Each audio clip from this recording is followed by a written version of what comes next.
This Things here. conference will now be recorded. And so we're going to get started. So welcome to Power Monday Masterminds. And today is an awesome day. So today what I really want to go over is, getting money, y'all. Because, one of the things that we need to do, absolutely need to do, is get money, because what I believe is going to occur in a very short period of time. For me, a short period of time is 6 months to a year. I believe that things are going to change economically. So things are going to change globally, economically. I'm sorry, I should say that our global economic picture is going to change. And so the fastest way to be able to acquire capital to start preparing for what I believe, and I don't want to sound like a doomsday kind of guy, but every 10, 15 years, we have an economic shift, and I think it's imperative to be prepared during the economic shift. And I have been in economic times where, you could see it coming, but, foolishly, I was too busy spending money on BS, right? So as opposed to preparing, for what you could literally see coming, I would spend money, time, effort, energy on, just stupid stuff, really. So sometimes when you're making money, you don't really think about what you should be doing with that money. In other words, I was just a bad steward of my money, to be perfectly frank. And so with that said, I just don't want to ever do that again, right? I want to become a better steward of my money, and I want you all to become better stewards of your money, because as the old saying goes, is literally not what you. I'm sorry? Somebody said something. I didn't hear what you said. Okay, well, so I don't want you all to be a bad steward of your money, because, I've literally made, over my lifetime, millions of dollars from my various businesses. My best business was probably when I was in medical supplies as a government contractor, providing what's referred to as durable medical equipment. And then I left that trying to be a broader supplier to the federal government, which didn't really pan out so well. And then I had a business prior to that, which was my longest term business, which I had for a lot of years, and I was doing really what I considered to be good in it. And it was way back in the day, pager and cellular store back in the day. And then I went from that to doing the government contracting thing. So multiple times I've been able to see where stuff is changing, right? Where the script is going to be flipped, and just not a good look, because I was too busy doing stupid stuff. And so one of the things that I had to learn during that period of time was how to, clean up my credit. And one of the things that, because I would, ultimately as an entrepreneur, I would end up, having to repair my credit over and over. And so the most powerful thing I learned is, and I want you guys to understand this, is that you, like me, can repair your credit 4 separate times. It's not a big deal. Credit is just a game. Every aspect of credit is just a game. When I create, in the past and right now, when I'm creating money, I'm doing it, primarily through leveraging other people's money, period. And that's super important to understand. One of the things that you just, in my opinion, need to do is start learning to leverage other people's money. So many of us are out here and we're screwed up because we don't have any money, right? We're business people. We're trying to make stuff happen. I can't tell you how many people call me up and say, oh, yeah, well, I'm going to do this or that or whatever it is. I'm in the real estate game and we're trying to make stuff happen. Me and my partner are buying property, all this stuff, right? And the thing that I find is that, they're calling because, they have a good thing going, but they don't have any funding. They don't have any capital. People are draining other people instead of doing it a smarter way, which is, OPM, other people's money all day. And so I was talking to a guy in this a couple of weeks back, and one of the things that he was telling me about is that he used to do whatever it is, some kind of financial funding or something, or not financial funding, but financial. Anyways, he was. I can't even think of the term, but I can tell you what he did. So what he would do is help people manage their money. So financial managers, there you go. And the thing was, to me, I'm listening to him. I'm listening to all this, high-powered bullshit about, how he was a financial manager and how he this, how he that. And realistically, but I'm hearing, okay, you were a financial manager, but now you're broke as hell, and you're, telling me that you have a situation where you and your partner are needing more money to do the properties or work on the properties that you guys have, as far as trying to rehab these properties they're buying in Texas. And so I was thinking, that's all of our problem to some degree, right? Is that we don't have enough money to make our businesses work properly. So the thing is that how do we get that money? And so what I have found over time is that, even back in the day when I was able to go out and just get straight corporate credit, ultimately, even though I was able to get straight, there used to be a bank, and we were killing it with this bank. It was called KeyBank. And KeyBank, unbeknownst to a lot of people, KeyBank offered secured cards, and that's probably what they're known for. But KeyBank also offered corporate cards. And so you could just create a Dun & Bradstreet credit file back in the day, and literally within 2 months or so, I could go out, I'd give it 3 months, I could go out and get a $5,000 or more KeyBank MasterCard. And I mean, it was just based purely on nothing but me structuring a corporation real quick with a Dun & Bradstreet file. That's it. Nothing more, nothing less. And the KeyBank would just, give up big money. And so one of the things that those days are long gone. And even back then, though, when I was able to do that type of stuff and also get, oh my God, I can't tell you how much credit from places like Home Depot. We were just killing it with Home Depot. And an old buddy of mine that was kind of, learning at the same time I was learning back in the day, he was raising, literally hundreds of thousands of dollars, because he would go out and he would, buy, like 20, 30 grand worth of computers from Dell Computer and then sell them off on the street, so to speak. So back then it was just so much easier. But one of the things that I'm going to tell you guys is, even back then, it took so much more personal credit. Even back then, when I could get a ton of corporate credit, your personal credit still had to have a certain look, right? If you wanted to go after more cash cards. So KeyBank would give you cash cards, but there was a handful of others. But as a rule of thumb, even back then, you had to have your personal credit right. And because I was not the best steward of my money, number one, and not the best steward of my credit always.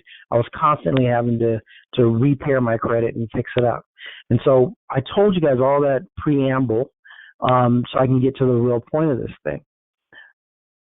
There have always been places that will give you credit no matter how bad your credit is.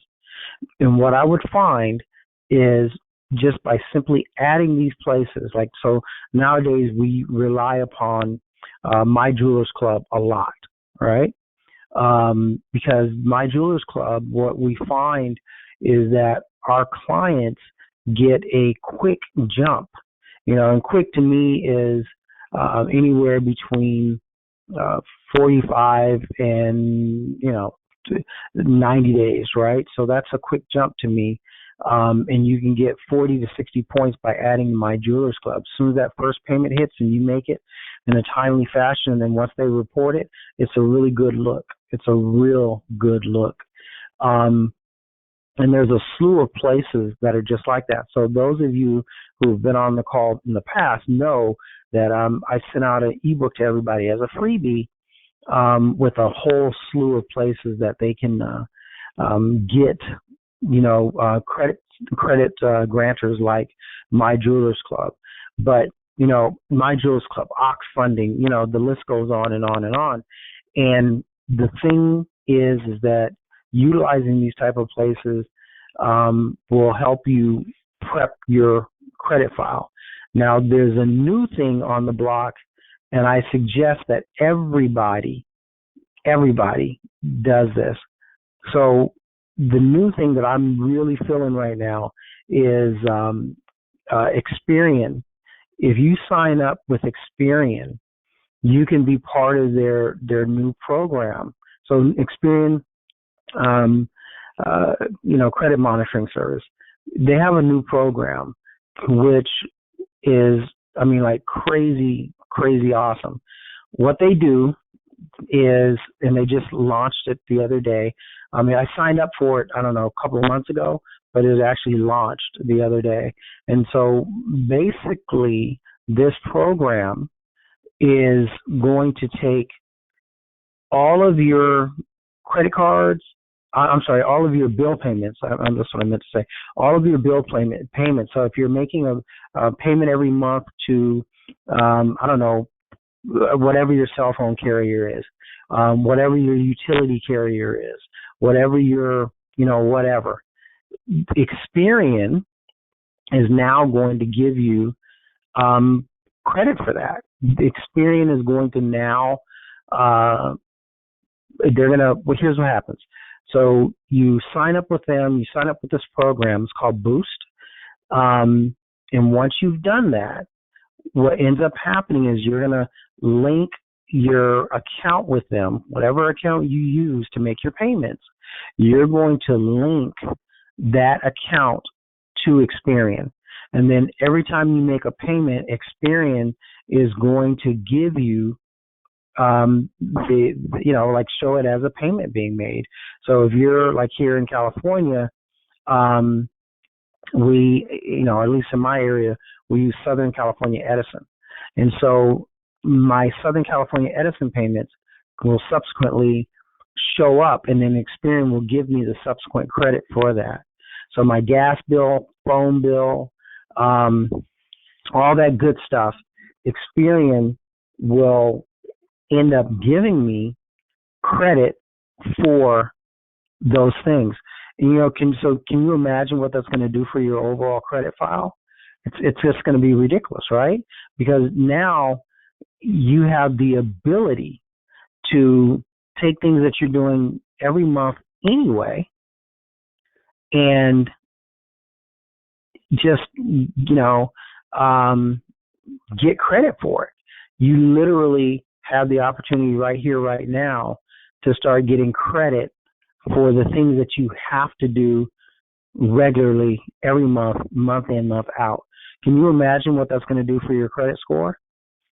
It's powerful. So now, because if whether you know it or not, credit bureaus like to see minimum of 5 trade lines on your credit file, but preferably, they want to see 8, because 7, I'm sorry. Because if you have less than that, you are looked upon as having what's referred to as a thin file. And so what I'm saying to you guys is this: start getting money right here, right now, whether you need it or not. And in order to do that, what you're going to have to do is you're going to have to start building your personal credit file. And if you have clients that you're doing this stuff for, you need to have them sign up with Experian Boost. You need to have them get into the mix like ASAP. It's worth the 20 some odd dollars a month. Have them sign up their bank account that they're making their bills out of every month anyway. And it's going to be a really good look, because this is the credit bureau Experian itself subsequently saying, no, we know that this is a good bill, right? And you're paying your cell phone every month anyway. You're paying your utilities every month anyway.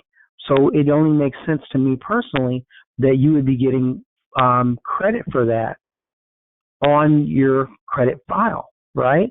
Because all these past years, you've just been making payments on stuff and for nothing. It hasn't been, benefiting you outside of the usage of that thing, the electricity, the phone, the gas, whatever. And so now you're going to be able to have Experian track that and subsequently, get a higher credit score. And with that higher credit score, I'm telling you, go out and start getting money. If you don't have a corporation, set one up, because you want to have the flexibility of applying for business lines of credit as well as personal credit. You want that flexibility. And once again, as I preach regularly, the magic of having a corporation allows you to build ghost credit, right? So I look at business lines of credit cards, everything except for Capital One, because Capital One does report to your personal, but everything else, as a rule of thumb, does not, right? It only reports to your Experian business and your Equifax business file, but not your personal Experian, Equifax, and TransUnion. So one of the things that you want to do, in my opinion, is set that corporation up if you don't have one, or an LLC, whichever one you prefer. My preference, even though I have both, is the corporation, because you have a greater tax position with the corporation, from what I understand from the person who does my taxes. But it's, we don't want to be in a position where I have been on several occasions where there's an economic downturn and I don't have any money. And so, get as much credit as you can, get as much capital as you can. And one of the things I'm going to say to you, and as I tell my clients, is that when you get this credit, do not leave the money sitting there. So hypothetically, if you were to get a loan, let's use a place like Marcus by Goldman Sachs, right? Because they're giving out money, high interest rate money, right? But they're giving out money. Also, SoFi, they're giving out money, higher interest rate money, but they're giving out money. So SoFi is running about, depending on your credit file, anywhere between 9 and 13%, and Marcus is running between, depending on your credit file, 15 to 17%, right? And so doesn't seem to be very difficult to get, a quick 20 grand from them. So here's the deal though. When some of these places give you money, they will give you money and deposit directly into your bank account.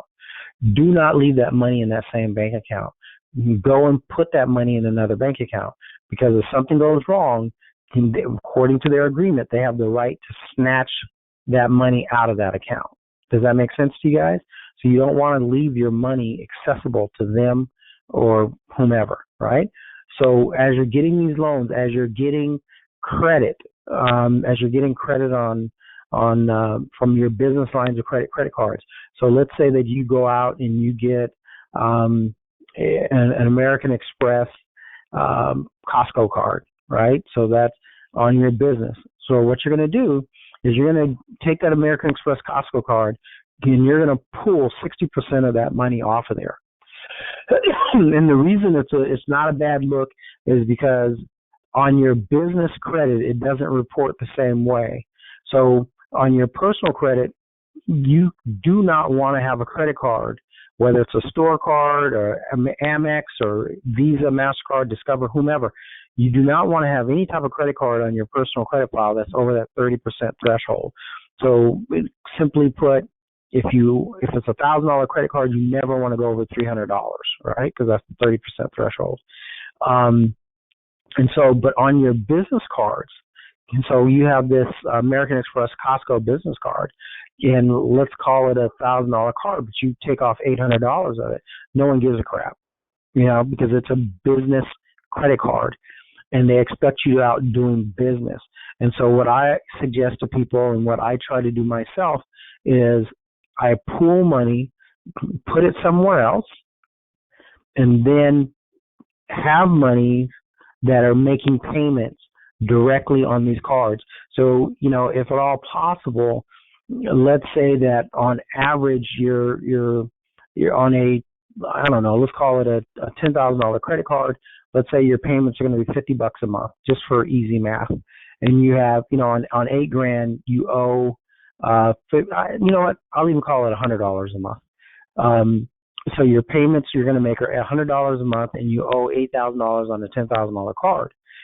Well, it's not a bad thing, right? Because it's a business credit card, and no one cares the same way they do about your personal.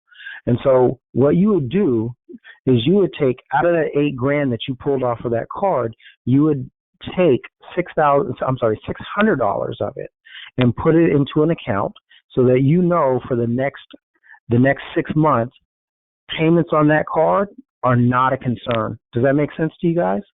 You always want to make sure that you're not positioning yourself to screw yourself over ultimately. This is a long-term strategy, and if you really want to be about your business, if you pull $8,000 off of a card, what would it hurt you to put $1,200 away? Does that make sense? Because if you still have plenty of working capital at that point in time, but for the next year the payments for that particular card are made. Logical, right? Makes sense? Absolutely. So that's our objective here, is to start priming ourselves, to start preparing ourselves for anything that occurs economically. So if we do have I watch a lot of different shows that are global news, basically global economic forecasts and so on and so forth. And for the last couple of years, I've been saying that I foresee an economic shift, and I think we already had a couple of months ago where the stock market took a big shit, right? Just went down tremendously. Well, I think that's kind of a prelude, because there's always little things that occur that show the weakening of the economy. And we're not talking about just here in the U.S. We're talking about, things that are going on in England, things that are going on in the UK as overall, things that are going on in the Japanese marketplace, things that are going on in the South Korean marketplace. If all these people are having issues, all these different countries are having financial issue, right? One way or another, China's projected growth in China is directly behind the U.S. now, right? And as far as their yearly economic export and import and so on and so forth. So the U.S. is into I forgot the figures, but there's something like I don't know, I want to say 17 trillion or something like that a year. And then China, don't quote me on that, I'm just using figures, right? Because I looked at it the other day and I don't remember exactly what it is. So, and then China's probably like, 13 to 14 trillion, so it's not that much, it's not that far behind us. And then all the other countries are in the, 1 to 2, 4 or 5 trillion, far less. Now, if all of these big countries that have a yearly economic output of trillions of dollars are having problems, then we need to kind of start thinking in terms of, if something goes wrong, what can I do to protect myself? And so I myself am trying to accumulate as much capital, borrowed capital, as humanly possible, because I can do so much more borrowing $1 million than I could ever do trying to make or earn that $1 million. So as I've told you guys in the past, there's a book that I've read a long time ago, and I still have that book, and I come through it periodically. And the one of the second titles, if you will, or taglines on the book is that she says it's easier to borrow $10 million than it is to earn it. And that is a very true fact. I try to explain to people, look at, how much money a house costs. So here in California, an average home in where I live, the area I live, I think is about $650,000. So there are other areas I can go to, like closer to what's referred to as the Inland Empire, which is Corona, Riverside, or but if I go towards LA, it gets higher. So as soon as you get into LA County, even for a house, a crackerjack sized house, the value goes up. So my point is that, let's say, I'm earning $150,000, right? Gross. That's what I pay myself a year. If I'm earning $150,000, but I want to buy a house, I have to go out and borrow. In my specific area, Fountain Valley, I would have to go out and borrow $650,000, right, to get into the median or average house in this area. So that means that, so if I were trying to, obviously save $650,000, it would take me like 15 years, right? Because I got to live every, month in, month out, year in, year out. I got to live. I have expenses already that I'm paying. So for me to go out and borrow that $650,000 is so much easier. And so instead of trying to earn the money to pay that $650,000, you borrow the money for that $650,000 to purchase that home. It makes more sense, right? Obviously, you don't want to borrow beyond your debt. Beyond what you can afford to pay. But think about this now. So a house is really a liability, because a house, you're able to live in it, so on and so forth. But ultimately, if you're buying a single-family home, it's a liability more than anything else, because most people do not stay in a house until it's paid off. So if you went out and bought a fourplex or a triplex or a duplex, it actually makes more sense, because you have someone paying you rent that's helping you pay the mortgage on a thing. But I don't want to get off on a tangent on that. But the deal is ultimately is the fact that someone lent you that money. You get it? And so let's say that if I were going to flip the script and say, well, I still want to borrow the $650,000, right? Which I know would probably take me 15 years to earn, to put together. So what I'm going to do is I'm going to borrow the $650,000, but I'm not going to borrow that $650,000 and put it on a house, right? I'm going to just borrow that $650,000 and put it in my account. Because now the asset, it's an appreciating asset, a house.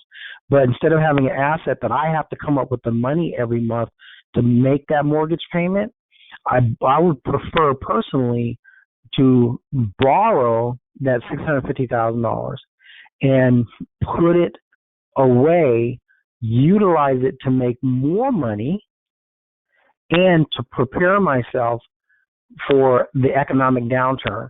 Because if I do that and stuff hits the floor, right, like it does periodically, every 15 years or so. We have a pretty big downturn. Every 30 plus years, we have major downturns, and every century, there's like, just horrible downturns. So it's just a cycle. And so let's say that very same $650,000 house, I borrow $650,000 because that way I have liquid capital that I can work with to make more money. Plus, I can take that very same money that I borrowed and use it to make payments on the money I borrowed. So it's a win-win, right? So for me, it's a win-win, right? And it should be for you as well if you think about it, because you can do something with that $650,000.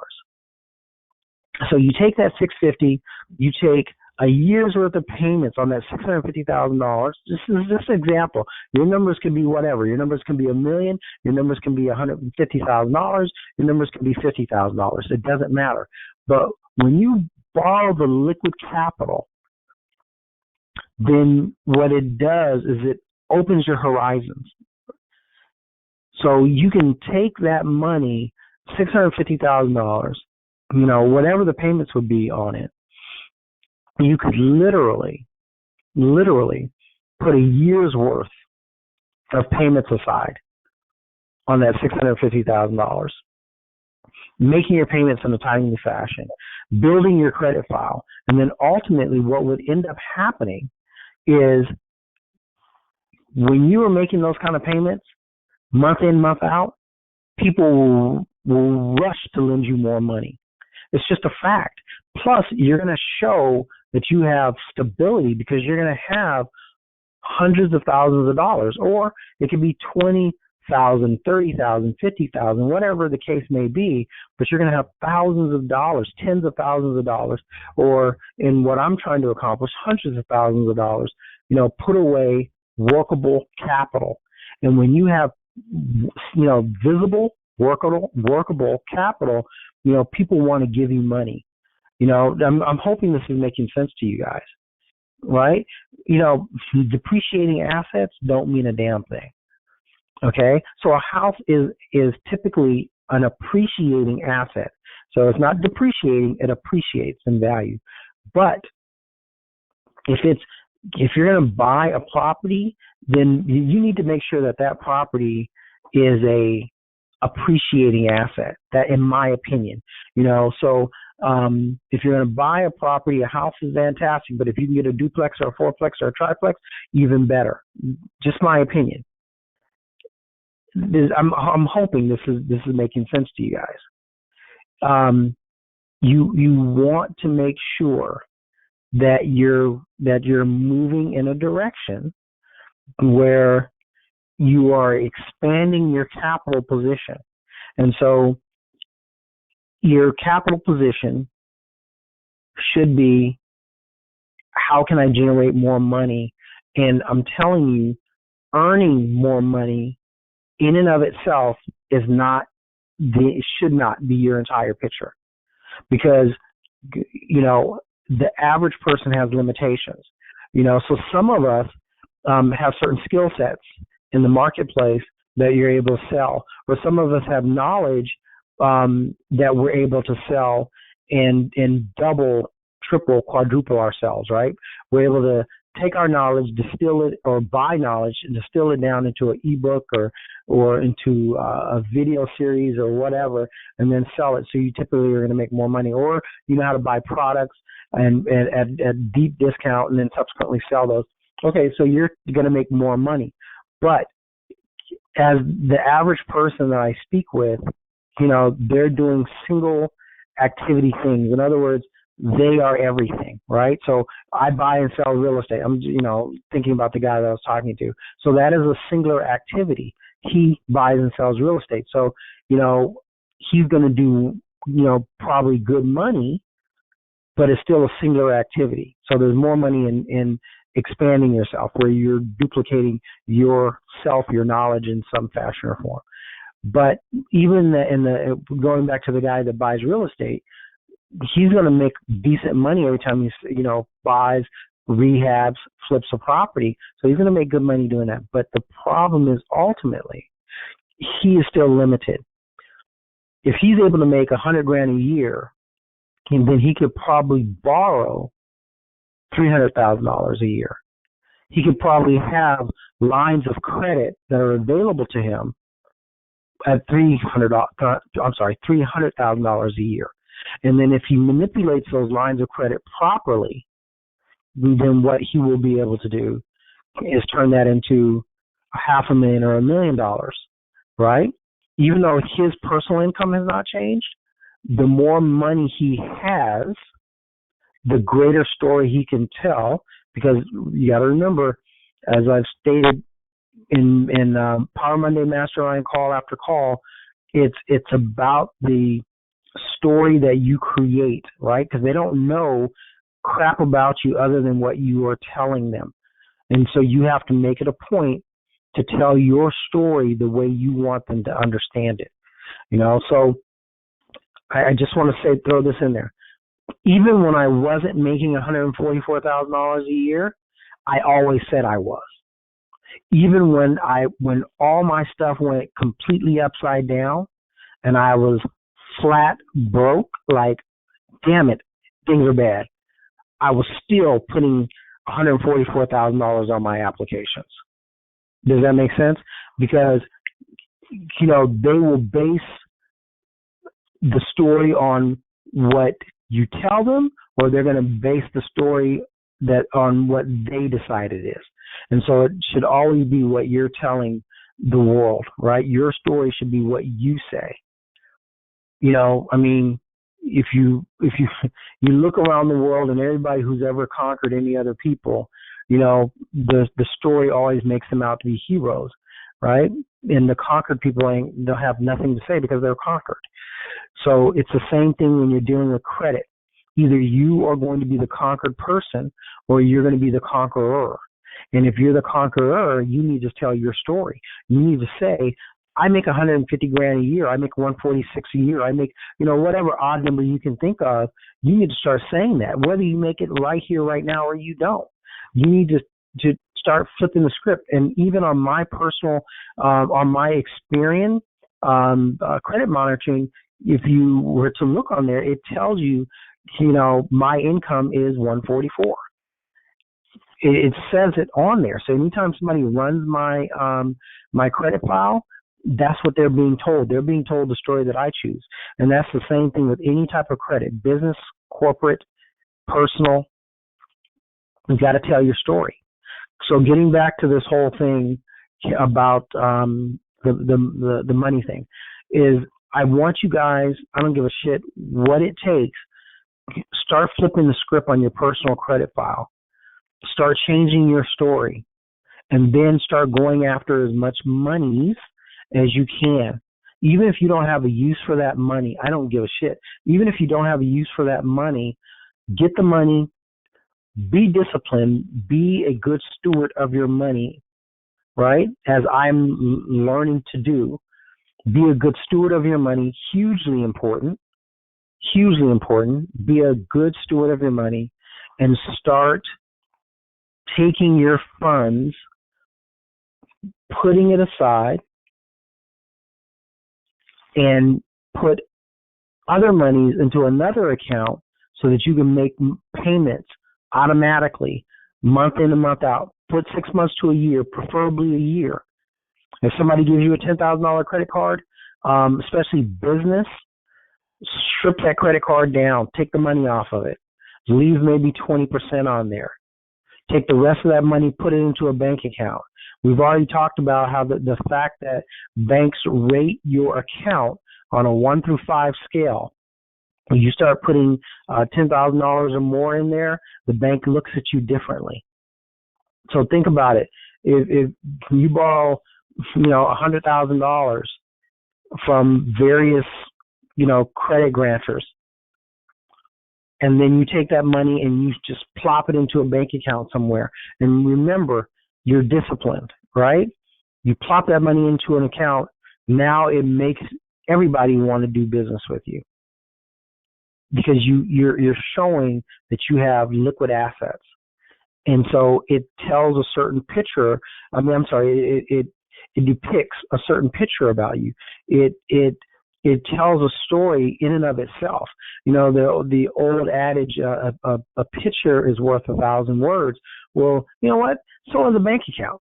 If you have a bank account and you have a crap load of money sitting in there, people are going to start making you offers, right? And when you go out and you apply for something, and they, want to know what you have on an average in your bank account, they're going to look and they're going to say, well, you know what, you are a good risk, because for the last 6 months, we see that your business has $50,000 in its account.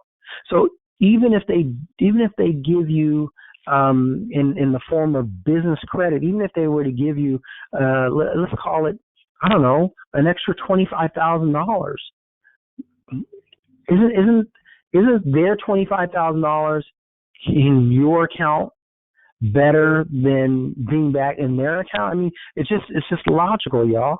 We have to start thinking in terms of expansion and preparation, because if the economy does go down, we, right, the people on this call and myself, need to be prepared to buy up every damn thing we can.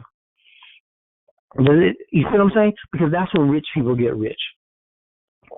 Warren Buffett, third wealthiest person known, okay? Because there's a lot of very wealthy people that no one has a clue what they're worth. But, we all know. The Amazon guy, the Microsoft guy, Warren Buffett, third place, right?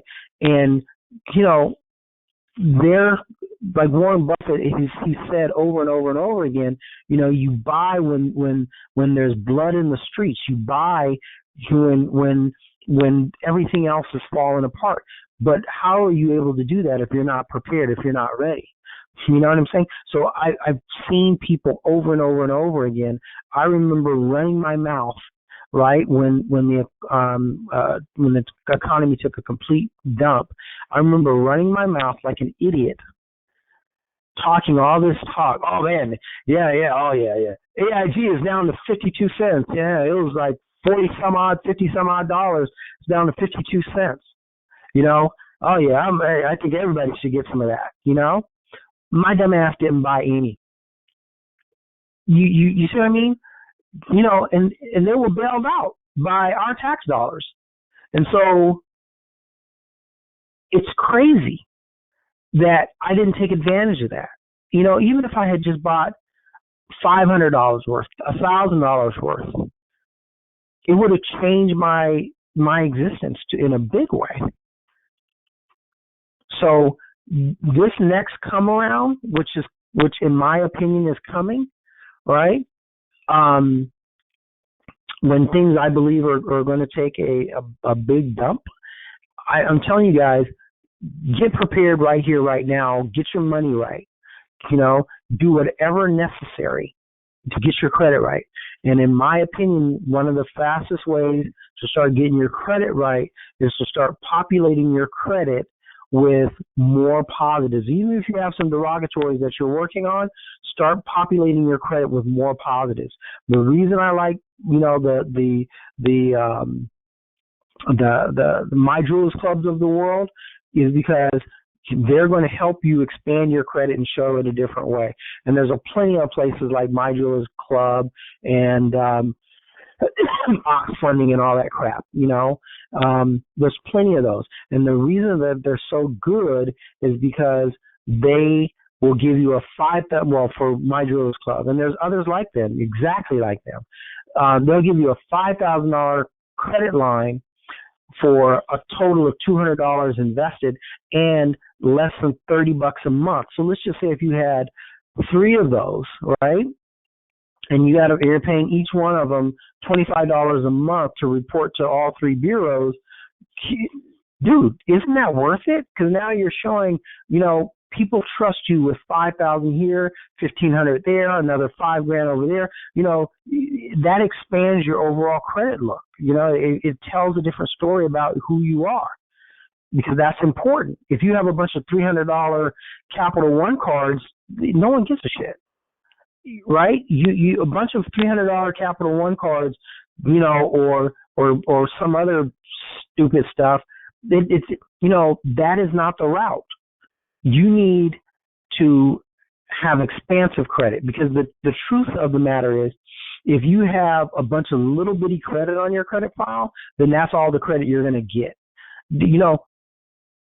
Companies want to see that other people have entrusted you with their money, right? So that's why I explain to people is that, you can have literally nothing on your credit file, add an authorized user, just one authorized user account, and immediately have a 750 plus FICO score showing across all three bureaus, right? Just like that, nothing to it. It's not magic. It's just the way the algorithms work. But go out and try to get some money. They're gonna laugh at you, because you're having this authorized user account and having this high score, but you have no meat to your file means absolutely nothing. So you have to literally, let's think about this, right? Credit is height, right, which is the height of your credit, 700 FICO score, 800, 600, whatever. So it's height, depth, age of your FICO score, right? Height, depth, and width. How much credit do you have? Height, depth, and width. Does that make sense to you guys? Then you need to make sure that every single one of those dimensions is in place. You want to have your height, but height by itself means nothing, right? So you need to have depth. You need to show some age.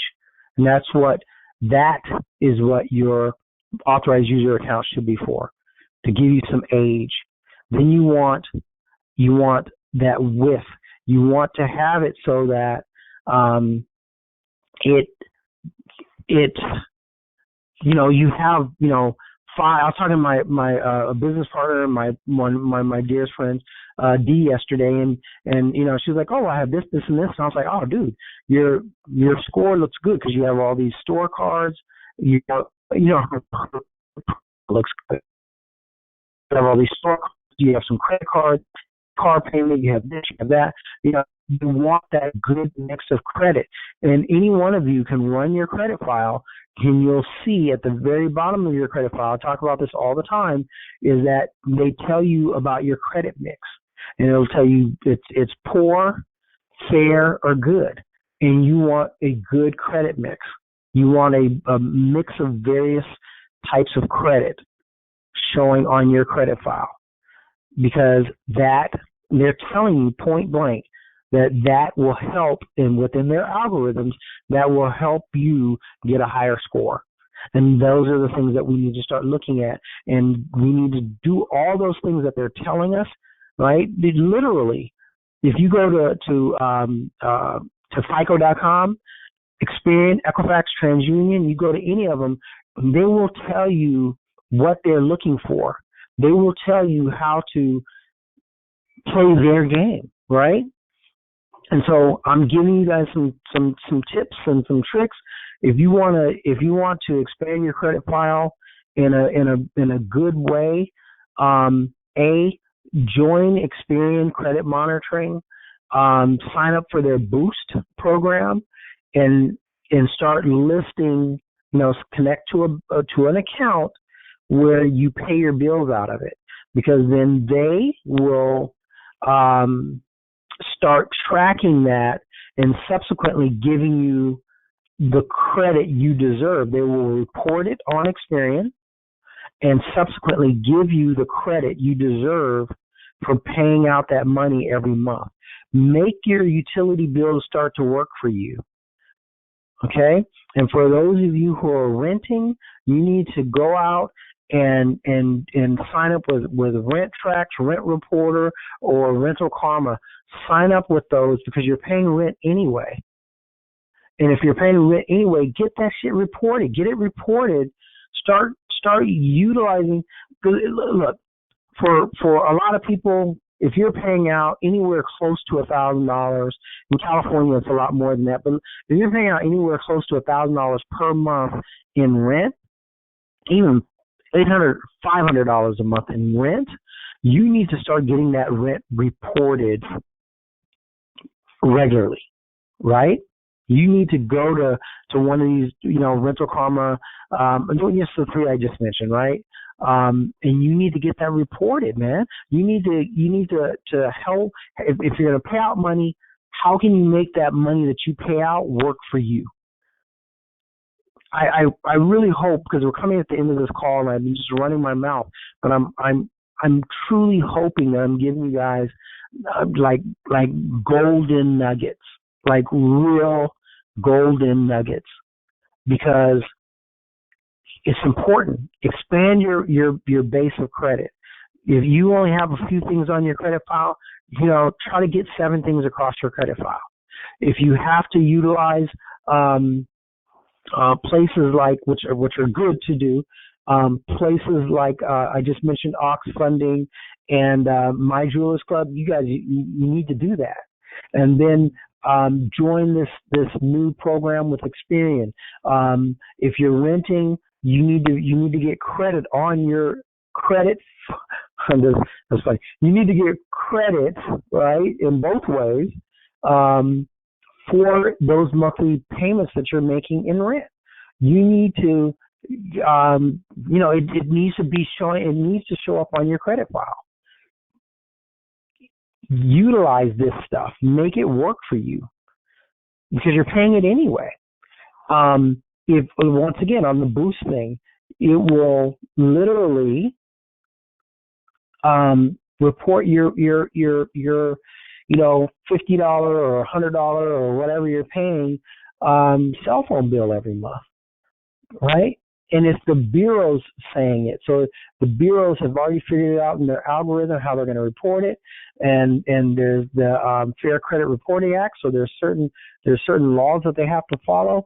So can you imagine that on your rent every month, on your cell phone bill, on your gas bill, your light bill, your water bill that you're paying every month anyway, that you're going to get all this extra love, all this extra reporting on your credit file?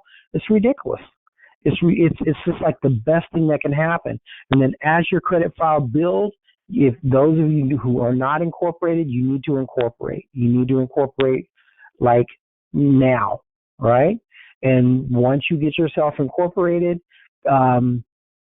and as the opportunities arise, you need to start going after business lines of credit cards. And the reason I keep on saying business lines of credit cards as opposed to other forms is because with business lines of credit cards is basically stated income.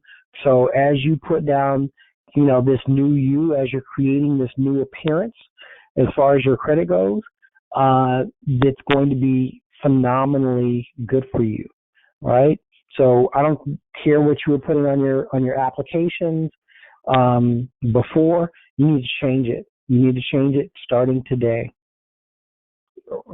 Don't get ridiculous though. I mean, I have people. I ask that question. Well, what are you putting down? And they just get stupid with it. Yeah, I put 248. I put all that ignorance. Keep your stuff sane, right?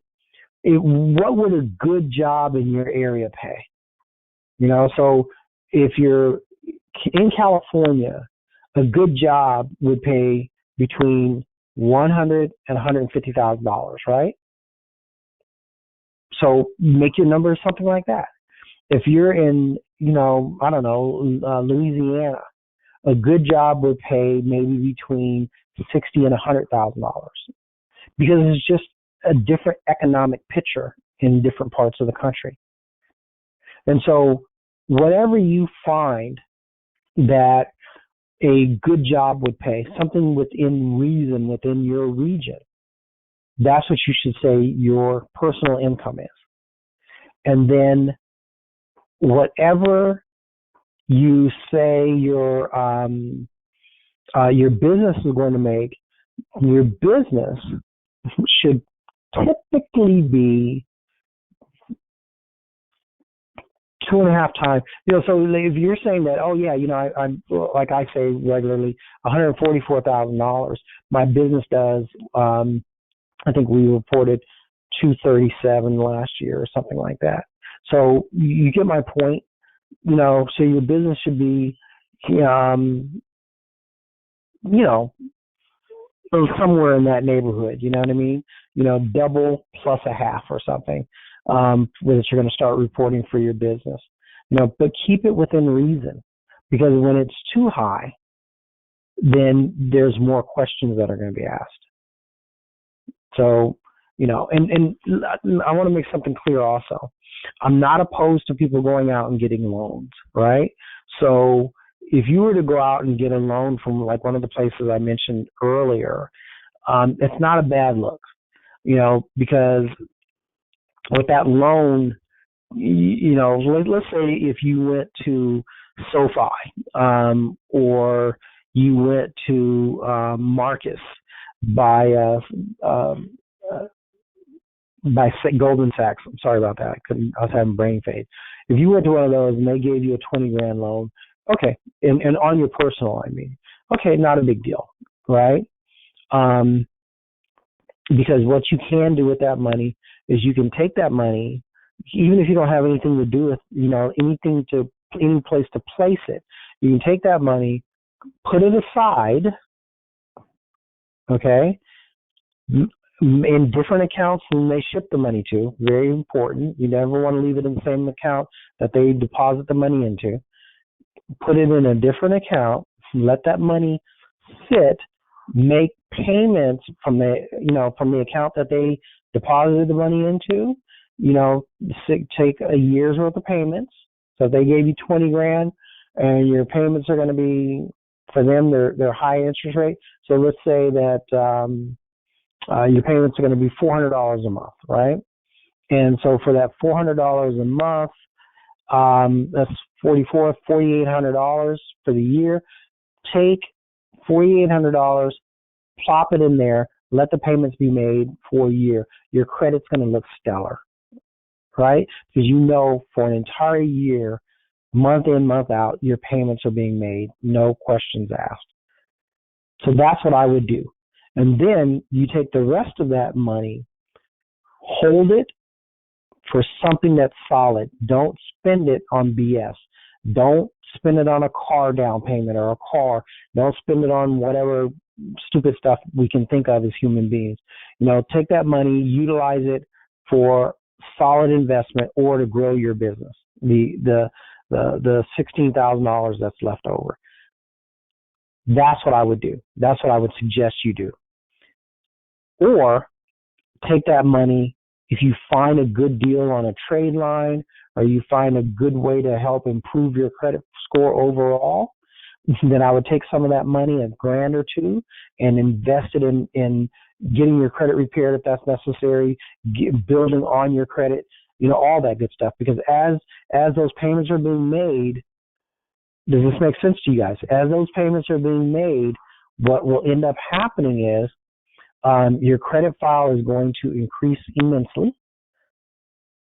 And as you're building on your credit even more by adding other credit that you don't have to necessarily make big payments on, like the avenues I mentioned, Experience Boost program, because that's money that you're expending anyway every month, or doing things like the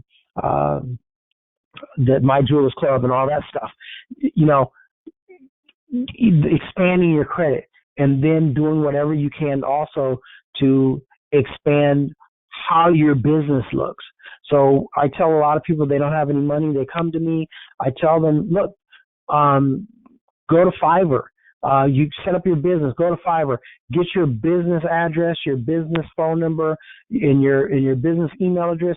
Go to Fiverr. There are people on that for $50 will get you listed across all the different platforms, right? All the different places where if somebody were to search your business, you would come up, right? And that's important. You want to be listed everywhere. So this last, we're actually It's 10:02 right now, but I started 2 minutes late. So I'm just going to say, does anybody have any questions before I get off the phone? Hopefully you guys have gotten something out of this. Hopefully you guys are understanding. Start building capital reserves. Borrow as much money as you humanly can, because it's better to have as much of somebody else's money in your pocket, right? Than if things go bad, you don't have the money. I'm telling you, if you want to position yourself that if stuff hits the fan, right, whether it's your fault or the economy falls apart, whether it's your fault or the economy, you want to have as much liquid capital as humanly possible. And you want that to be other people's money. Because if you have to, let's say, you develop $1 million or $500,000 or $300,000 in liquid capital of OPM, and 6 months later you got a BK because things have just gone utterly bad. Wouldn't you rather BK with $300,000 of somebody else's money? Right? I mean, this is just business. It's not personal. You're not out here trying to screw anybody, I hope, but it's business. If things go bad, you want as much liquid capital, far more than you'd be able to earn in a year and save in a year, sitting to the sidelines, waiting on you, as opposed to you finding yourself into a screwed position and then saying, oh my God, what can I do to get money? Oh, it's just, things are so bad. What can I do? No, you want to be in front of that situation. And the only way I know to do that is by creating, winning, somehow or another, getting as much capital as you can. That's the only way that you can prepare yourself for anything negative, and it's the only way that you can be prepared to take advantage of any good, great, positive situations that occur. Right? So many of us find ourselves like this guy that I was talking to a week or two ago, and where he was telling me about, his position where their business is growing, but they just don't have the capital to grow and to do. Right? So that's why they were calling. How can we get more money in? How can we get more money in? And so, if they already knew what I'm able to help them with, they could have taken, like the guy was saying, his partner's wife has like almost an 800 FICO score. They could have taken her FICO score and easily raised, several $100,000. And could you imagine, property in Texas is not that much. And so having $300,000 liquid or accessible to them, they would be able to grow their business, but more importantly, they would be capital rich so that they would be able to buy the property, clean the property up, and flip it without having to stress or worry about, oh man, how are we going to get these next supplies? Or how are we going to be able to, close on this deal, right? So let's just move forward, y'all. I don't know what else to say, but I'm going to ask one time if anybody has any questions. Hey, Pascal, this is Rick. I got a question for you. Sure. Oh, yeah, you know what, too? Appreciate all the information, too, because I'm sorry about that. I'm in Costco, too. But appreciate the information and kind of enlighten me on some things that I need to take care of. My question to you, what do you think about those for business credit when they have corporations, when they have those trade lines for business credit? What's your opinion on those? Because you have some companies that sell you trade lines for business credit. Right. I think they're good. But they're good as part of your overall picture. Right? Okay. So just if you were to say, I'm going to mute the phone for a minute. I'm in Costco. Sorry about that. I'm going to mute the phone for a minute. No problem. And I'll answer your question. So for like we offer business credit that will populate on your personal credit file, right? So what I'm sorry, that will populate on your corporate credit file. We sell those packages, but even though we sell those packages, I will tell you that buying those in and of themselves is not going to do you any good, right? So you need to have your entire picture lined up. Because if you buy our $5,000 package, our $5,000 program, what that's going to do is that's going to, enhance your payday. Oh my God, you're going to have like an 85 paydex score. You're going to have all these great things that are going to show up on your Dun and Bradstreet. Eventually you're going to show up in your Experian business, your Equifax business. It's just going to be a good look all the way around. It's just awesome look, quite frankly. And that is great. But the deal is that in the beginning, even though you're going to have this really awesome Experian business file, Equifax business file, and ultimately Dun and Bradstreet file, even though you're going to have those, in my opinion, that's going to position you, because it's just a handful of credit, right? So it's good, but it's not as good as you having that and your personal credit looking right. That's when you're going to go after the major money. That's when you're going to get all your stuff is in check. You get it? That's, so like if I were just to say, oh my God, I have a great Experian file, I have a great Experian business, I should say, and a great Equifax business and a great Dun and Bradstreet file. Okay, well, I'm going to be able to go out and raise $1 million in trade credit, right? Which is trade credit is simply credit that is granted to your corporation, right, without you having to be a guarantor usually, and it is from other businesses. But it doesn't have that as a rule, Visa, MasterCard, Discover type of logos on it, meaning that you can only use that credit with them. Now, once your Experian business file gets built up, then yes, there will come a time when you can, you no longer have to be the guarantor. But just those 3 very large, very nice files may or may not get you that.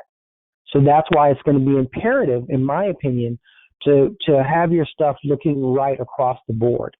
And then, so let's say that I have a 750 FICO score, just for, and I'm able to utilize that 750 FICO score, and I have a corporation that has nothing on it. And I'm able to take that 750 FICO score and go out and, let's say I go to someplace we've gotten really good results from, which is Chase Inc., right, for business. And Chase says, wow, you know what? You have a 750 FICO score. You have a business with really nothing going on. We're going to give you $30,000, Pascal. And I'd be like, awesome. Okay. Now, let's add in the fact that I have those business trade lines added in. Well, with those business trade lines added in, they would look at my thing and say, his business, everything looks like it's supposed to across the board.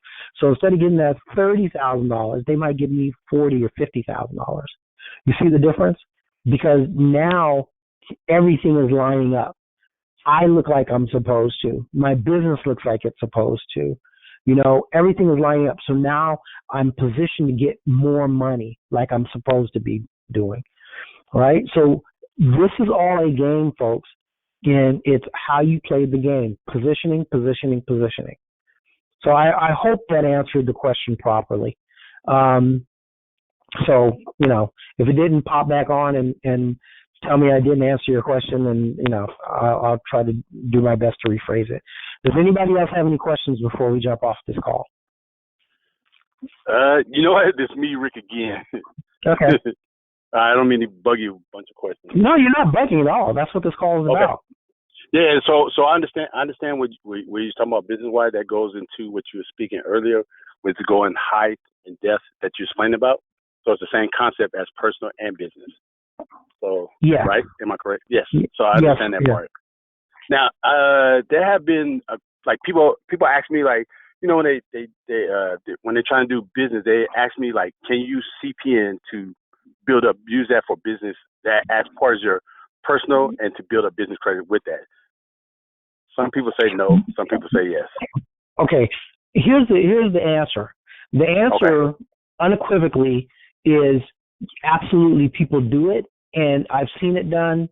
And there's this guy out in LA, total piece of crap person, but he was able to raise like $250,000 and then ran off with the money. But the point is, can it be done? Absolutely. People do it. Would I do it? Absolutely not. Because if you are serious about your business, then you want everything to be right from the gate.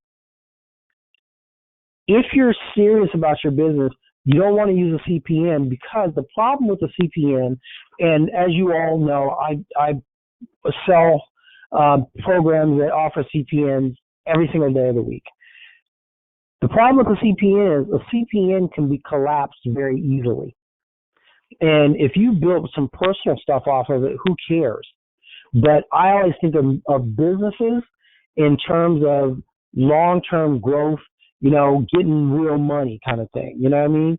Really getting it in. So can you do it? Absolutely. Would I do it? No. Because if your CPN collapses, you've ruined your business, and you ruin potentially yourself in some respects, right?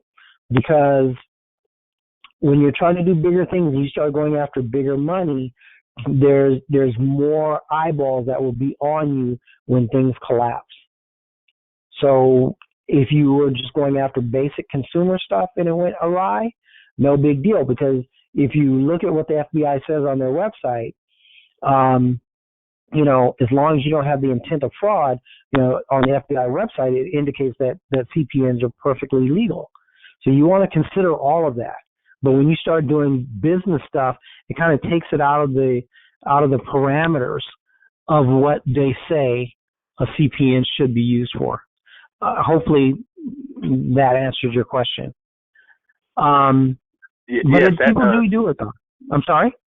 Yeah, no, I understand. I had the same thoughts too, because like I said, if you are serious about your business, you want it all to be legit, because you never know that CPN can, like I say, it can fall on you, and then that's your whole business. And I have the same opinion too. Same thought you have, same opinion. Yeah, but people do it though. Together. Okay. Yeah, people do it though. I don't want to sit here and lie and say people don't do it, because I've had plenty of clients do that. You know what I mean? But if you're asking my opinion, I just say, I wouldn't do it. Yeah, they're not that serious if they do. If they do CPN for business, they're more in the hustle. You know what I mean? It's just a hustle for them. It's just, and honestly, I'm not with the hustle. I mean, no, that's a lie. I am with the hustle in a big way. But in a different type of hustle. Different way, yeah. I got you. Different hustle, yeah. So, did you have any other questions for me? Nah. I do, but nah, I don't. I wait till next month. Yeah. I have some more questions. All right. I'm sure. Well, I'm hoping you're getting stuff out of this. I hope at least you got a couple of nuggets of something positive out of the call. Oh no, I get a lot of nuggets out of each call. Even though I missed the other one, but I heard them on I had to hear the replay. But trust me, I get something out of it. Otherwise, I wouldn't even waste my time to listen to you. You know what I'm saying? So I am getting nuggets. Yeah, I'm straight up. I wouldn't even waste my time. I'd be like, this is another guy with another story, another bull crap. And it's a waste of time. But I've been getting nuggets out of it, and it's pretty cool. That's why I'm like making sure I caught this Monday this time just to talk to you that question. But I appreciate it. My pleasure. So does anybody else have anything that they want answered before we get off the phone? I'd be more than happy to do so. Going once, going twice. 3 times. We're done, son. But okay. Huh? No, I noticed that you don't really get too many people asking questions on here. Which no, you know what? It's funny, man. I a few people will pop in the chat with a little quick one-liner. But yeah, it's we have 20 some odd people on the call, and maybe one person will pipe up and say something. And I think it's kind of a shame because, you know, they got to have questions, right? Because the responses I get in like emails or something of that nature, people are getting something out of it. But people are very shy, I guess. I don't know. I really. Yeah, I think that's what it is. Yeah. I kind of, it's going to sound kind of foul, but I kind of don't give a shit, you know. Wow, as long I as already know your attitude. I'm sorry? I said, I already know how your attitude is. Yeah. Which is cool. Because I'm just, you know, it's just true. You know, if you want to sit there and not say anything, then and you don't get everything that you can possibly get out of it, that's on you, not me. You know, because I'm literally giving people, you know, what people pay me for, not just some BS. I'm trying to give people the best of what I know to be true. So, well, me personally, I love. I have a question. I love picking people's brains. If they willing to talk to you, then like pick their brains. Like ask them whatever kind of question you have. Just pick it. Absolutely, it's a good look. Yeah. So, but we are at almost 20 after. So I thank you so much. Thank you very much for A, coming on the call, and for B, participating in the call. I greatly appreciate it. All right, and to everyone else, thank you all for coming on the call. And this is the end of this Power Monday Mastermind. Take care, y'all. All right, and I'm gonna email you because I never do get those ebooks that you say you sent out. Like I've been getting your emails from, I don't know, I always got your emails for a long time, but yeah, I never get none of them ebooks that you keep saying on these calls. So I'm gonna email you and so you can email me the ebooks that you have. Sounds like a plan, man. All right, appreciate it. Thanks a lot. You have a good day, man. You're welcome. You too. Okay. Take care, everybody. Bye-bye. All right.